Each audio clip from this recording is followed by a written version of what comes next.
what's going on? It's been a while since I've done a video, and as you can see by what's going on here, what the theme of this video might be. This year we are talking about our Halloween, I guess you could say, like the Halloween that I do each year with my girlfriend and her kids. And this year we went as Ghostbusters. First of all, I'll set up the month and I'll talk about my watch list for Halloween, which I'll go briefly and I'll just show the pictures that I posted on Twitter, and I'll go real quick. You guys won't have to sit through a long discussion about all those movies, but you can at least see what I watched this month and what the theme was for my 31 Days of Horror. And then we'll come back and we'll talk about this proton pack, being a Ghostbuster, all that stuff. We made the proton pack, so stick around so you can see some of the process of that and then what our final costumes look like. And yeah, that's it. So let's go ahead and get started and talk about the watch list. Okay, for our first day of the 31 Days of Horror, my Halloween watch list, I started on October 1st with Deadly Friend, Wes Craven movie, and of course you'll see a lot of Wes Craven movies along the way, and that's of course because Wes Craven sadly passed this year. I kind of wanted to honor him and some of the great movies that he's done. Day 2, I did The Shining, which is a Stephen King movie, but it's also a Stanley Kubrick movie, but based on Stephen King's story.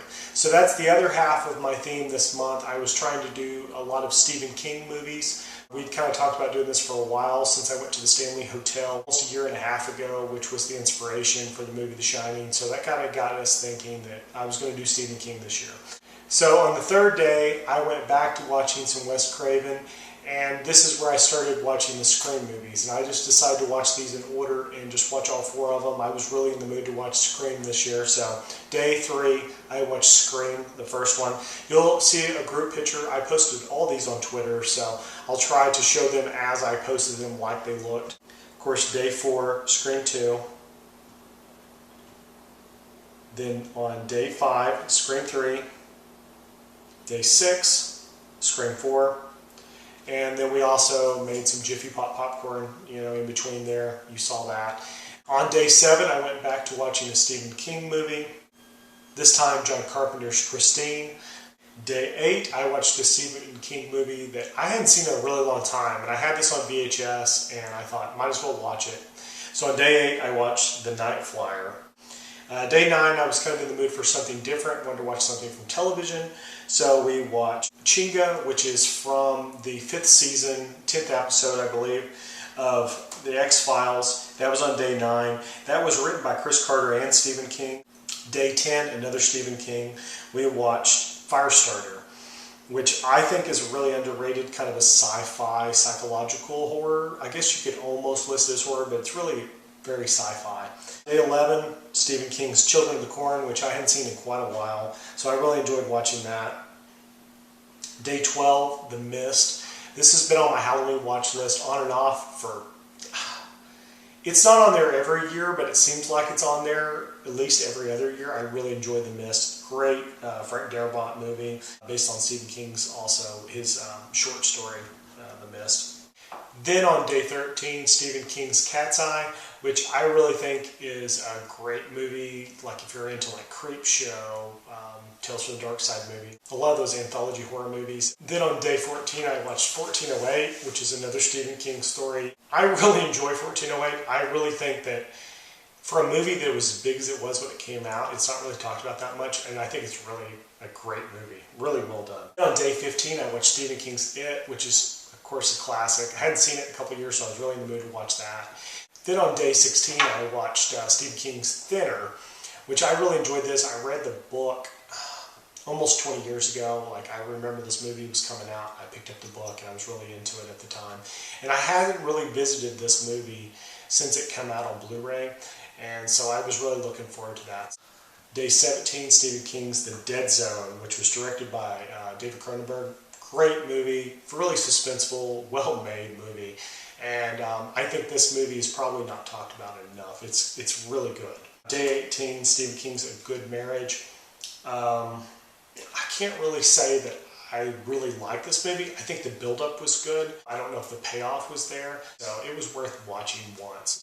Then on the 19th, I watched Creepshow, which is a classic. It's a George Romero made movie, but it's based on Stephen King's story. On day 20, I went back to Wes Craven and I watched My Soul to Take, which I think is kind of an underrated movie. I can't say it's a great movie. I understand that people don't like it, but it's a very odd movie. There's something very memorable about it in the fact that it's very untraditional how it comes together.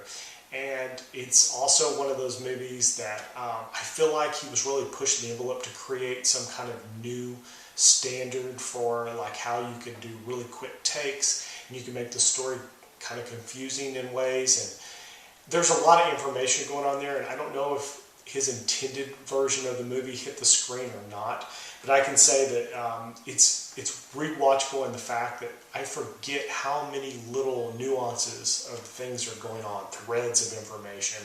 On day 21, I watched a movie I hadn't seen in a really long time and I was very excited about, and that's Act Pupil.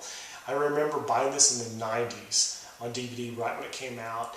I can't say I was overly impressed by it or overwhelmed, but I did enjoy it. And since then, I've been thinking about it a lot. So when I found one really cheap, I took a chance to get it because I think it's out of print now. So on day 22, I watched Big Driver, which I don't think was that bad. It got a little overhyped for me, but it was okay. This was another movie that I was able to get really cheap. I just watched it digitally, but it's based on Stephen King. Day 23, I changed it up and I watched something that I was kind of excited about this Halloween that I heard was coming, which is Tales of Halloween, and it came out just this year. This is a movie very much in the vein of like something like VHS. I was hoping for something more like Trick or Treat, but it's definitely more like VHS. But there's a lot more directors, a lot more stories threaded together. But as a whole, I really enjoyed it. I don't know if it will have the same staying power for me as something like Trick or Treat, but I will probably try to watch, at least one day leading up to Halloween. I don't know if it's a Halloween movie for me because that's very sacred for me, but I will definitely watch it probably again leading up to Halloween, maybe next year. Day 24, I watched Digging Up the Marrow, which was another digital movie I was able to get really cheap, and I enjoyed this a lot. I don't know if my taste in this kind of movie is universal, because it kind of feels like a movie that I would like that somebody else would be like, I didn't like that. But I really enjoyed it. If you get a chance, at least try to rent it. I think the cover's misleading on that movie, and that's the reason why in the picture I didn't use the DVD Blu-ray cover. I think that kind of does it a disservice, because it's actually a really interesting movie that was done by Adam Green. So if you get a chance, check out Digging Up the Marrow. Day 25, I watched Wes Craven's The Serpent and Rainbow. Serpent and Rainbow is a really good movie to me personally. I enjoy it a lot. I watch it every 2 or 3 years, and I was definitely in the mood for it this year after Wes Craven's passing. It's one of my favorite Wes Craven movies, so I definitely had to watch it this year. Day 26, I watched Nightmare on Elm Street, just the first one, and you'll see a collage of versions of that particular movie, just the original Nightmare on Elm Street that I have. I really love the original Nightmare on Elm Street. In fact, I'm a really big fan of Heather Langenkamp as Nancy as well, and I think Freddie and Nancy are like kind of a good paired combination of like good and evil, that kind of thing. And I love all the moments where they're on the screen together. For me, personally, when I think about Nightmare on Elm Street, I think about Wes Craven. I also think about Heather Langenkamp as much as like I think about, Freddy Krueger being Robert Englund. So for me, like I only watched this year just Nightmare on Elm Street 1, but if I was going to watch several Nightmare on Elm Streets, I would watch probably 1, 3, New Nightmare. Not that New Nightmare is great, but I love the Heather Langenkamp performance. To me, that's almost like a trilogy. Her as a teenager, her as an adult, and then you get to see like on the other side of the curtain, her kind of playing herself as an actress, which is an interesting, concept. So it's the complete evolution of an actress as much as it is the character of Heather Langenkamp playing Nancy. Day 27, I watched Army of Darkness. I mostly watched that because this new version came out, which there's actually several versions in this Scream Factory collection. Day 28, I watched Wes Craven's The People Under the Stairs, which I think is probably It's definitely in my top 5 Wes Craven movies. It's up there. Day 29, I watched Tales from the Crypt Demon Knight, which was a Tales from the Crypt has actually been re-released, both of their movies, that and Bordello Blood has got a Scream Factory release. I watched just Demon Knight this year. Day 30, now we're getting into the movies that I like hold kind of sacred, like some of my favorite movies for Halloween watching. I also really enjoy these because we can watch them with my girlfriend's kids, and they're old enough to really appreciate these kinds of movies, and it's not too scary, but it's fun, and it's got all kinds of Halloween type themes kind of going on. For day 30, Cabin in the Woods, which to me is fun because you almost have to have an appreciation of horror movies to really understand what they're going for in this movie, even though it's sort of a horror movie and sort of not. It's a play on horror movies. As other people have said, the quote is, Cabin in the Woods is a love letter to horror fans, and I believe that wholeheartedly. So if you get a chance and you haven't seen Cabin in the Woods, think of that. And on day 31, we watched Trick or Treat. We definitely had enough going on that day that was going to be all we could do to squeeze in Trick or Treat early in the day. Now we can talk about this, which is our Halloween costumes. We decided to go this year as Ghostbusters, which means that we actually had to build the proton pack. This wand here is the Maddie Collector wand, neutrino wand. So we purchased this. We both got one. And on future day, you could get this for like 30–40% off. Unfortunately, we missed that sale. But I did buy us neutrino wands, and that's available on the Maddie Collector website. It's a replica that actually has full lights, sounds.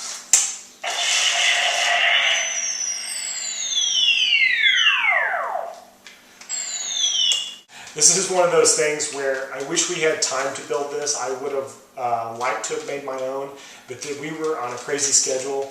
It took us, between all the things we had to do, about a month to 6 weeks to actually finish the proton pack.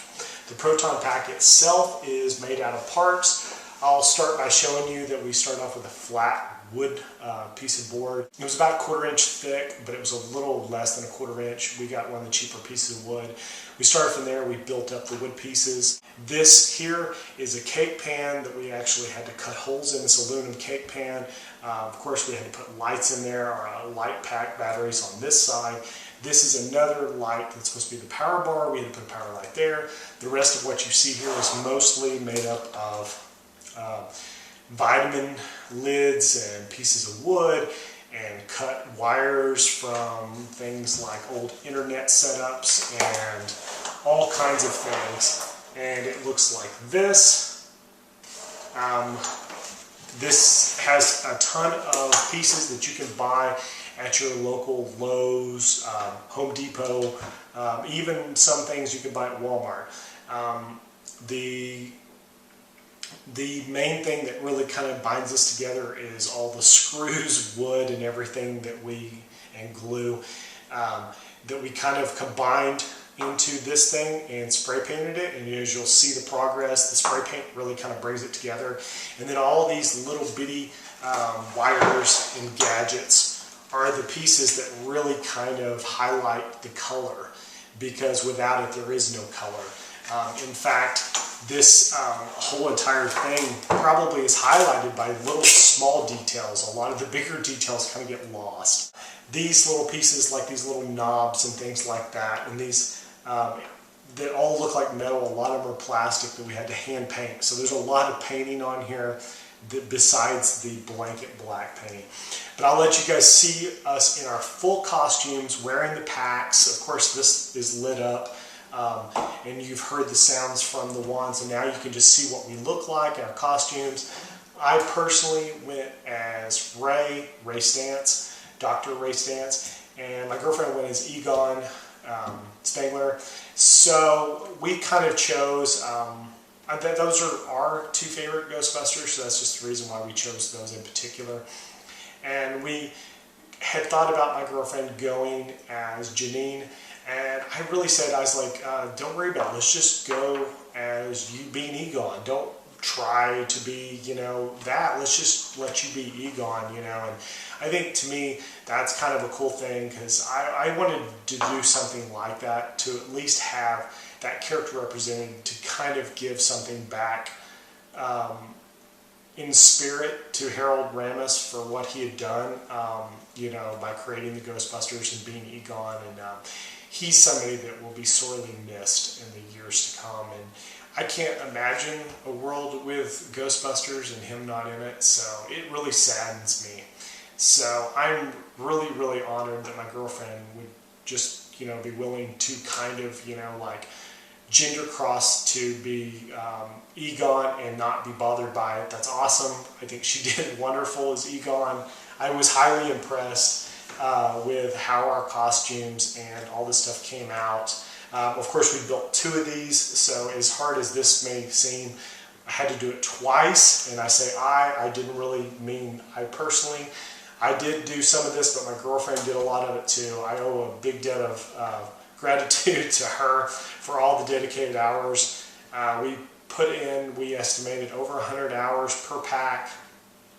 It was, in the end, it was worth it, but it was a lot of hard work. So hopefully you guys will appreciate kind of seeing, you know, how much we get into the Halloween spirit, because sometimes it's like blood, sweat, and tears, and that's kind of how Halloween is important to us. So if you guys are watching this and you got this far in the video, kudos to you. This is probably really long. And also, FYI, we played Nightmare, the video board game.